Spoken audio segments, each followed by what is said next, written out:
प्रेम अंधा होता है। एक लड़का था, वह काफी गरीब था। उसके पास ना तो कुछ खाने को था और ना ही रहने को घर था। वह अपने दोस्त के घर रहा करता था। उसने एक छोटी सी कंपनी में पेंटिंग का काम करना शुरू कर दिया। धीरे धीरे उसके पास काफी पैसे भी हो गए। बाद में वह काफी धनी भी हो गया, लेकिन अभी भी उसके अंदर कुछ कमी का एहसास होता था। जब वो छोटा था तभी उसके माता पिता इस दुनिया से चले गए थे। उसने कभी प्रेम को नहीं जाना था। एक दिन जब वो अपने किसी काम से बाहर गया था तो उसे एक लड़की दिखी जो कि काफी अच्छी और खूबसूरत थी। उसको देखते ही इस लड़की को उस लड़के से प्रेम हो गया। वो काफी देर तक उस लड़के को देखती रही। कुछ देर बाद वो लड़की वहाँ से चली गई। कुछ दिनों तक ये लड़का उस लड़की को खोजता रहा, लेकिन वो लड़की न मिली। लेकिन नियति ने उस लड़की से इस लड़की को मिला दिया। वो लड़की इस लड़के के घर काम की तलाश में आई थी। लड़के ने लड़की को तुरंत घर के काम के लिए रख लिया। जब वह लड़की इस लड़के इस मिलने आई थी तो उस समय इस लड़के ने कुछ शब्द भी साफ से नहीं बोल पा रहा था, जिससे लड़की को लगा कि यह लड़का गूंगा है। लड़का भी जान गया था कि यह लड़की हमें गूंगा समझती है। इसके साथ ही साथ ये लड़की समझ गई थी कि यहाँ लड़का इस घर का नौकर है, ना कि मालिक है। अब जब भी यह लड़का उस लड़की के पास जाता तो गूंगा बन जाता है। धीरे धीरे वह लड़की इस लड़के पर काफी रहम खाने लगी। अब उसे इस लड़के के लाचारी पर प्यार होने लगा, लेकिन फिर वह लड़की एक बात से डरकर पीछे हट जाती थी। इस लड़की के भी माता पिता बचपन में ही मर चुके थे। इस लड़की को इसके चाचा ने पाला था और वह चाहता था कि वह जब तक जिंदा रहे ये लड़की उसके खाने और पीने का पैसा दे।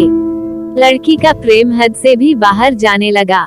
लड़के के एक खांसी पर भी वह लड़की दौड़े उस लड़के के पास पहुंच जाती थी। अब लड़का भी समझ गया कि इस लड़की को मुझसे प्रेम हो गया है।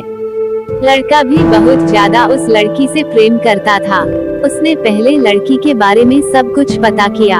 जब उसे सब पता चल गया तो वह बहुत रोने लगा, क्योंकि उसने गूंगे होने का झूठ बोला था। अब वह दिनों रात रोने लगा। लड़की अपने सैलरी में से लड़के की इलाज करवाने को कहती थी। एक दिन सुबह ही उस लड़की को पता चला कि वह लड़का हॉस्पिटल में भर्ती है। वह दौड़ते हुए जब हॉस्पिटल में पहुंची तो उसने देखा कि लड़का बेड पर बेहोश पड़ा है। उसके आसपास काफी मशीन लगी हुई थी।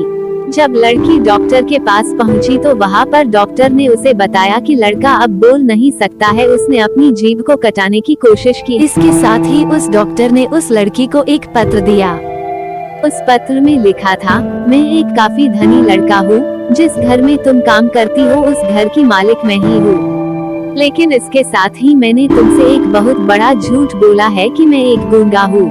अब इस झूठ का प्रायश्चित करने के लिए मैं ऐसा काम करने जा रहा हूँ। इसके साथ ही तुम मेरे घर से मेरे मैनेजर से पैसों को लेकर अपने चाचा को दे देना और एक नई जिंदगी की शुरुआत करना। अगर हो सके तो मुझे माफ कर देना, तुम्हारा दोषी। इस पत्र को पढ़ने के बाद उस लड़की के आंख आंसू से भर आए। वह दौड़ते हुए मंदिर में गई। उसने भगवान के सामने कसम खाया कि जब तक वह लड़का बोलने नहीं लगता है तब तक वह कुछ नहीं खाएगी, भले ही वह मर क्यों न जाए। इधर डॉक्टर भी उस लड़के की इलाज कर रहे थे। ईश्वर ने दोनों के मन की बात काबूल कर लिए और अब लड़का बोलने लगा, लेकिन वो अपनी याददाश्त को खो गया। अब उसे कुछ भी नहीं याद था। अब इसके बाद लड़की ने उसके याददाश्त के लिए काफी कुछ किया, लेकिन याददाश्त न आ सका। अगर प्रेम की नींव को झूठ पर रखा जाए तो वो गिर ही जाता है।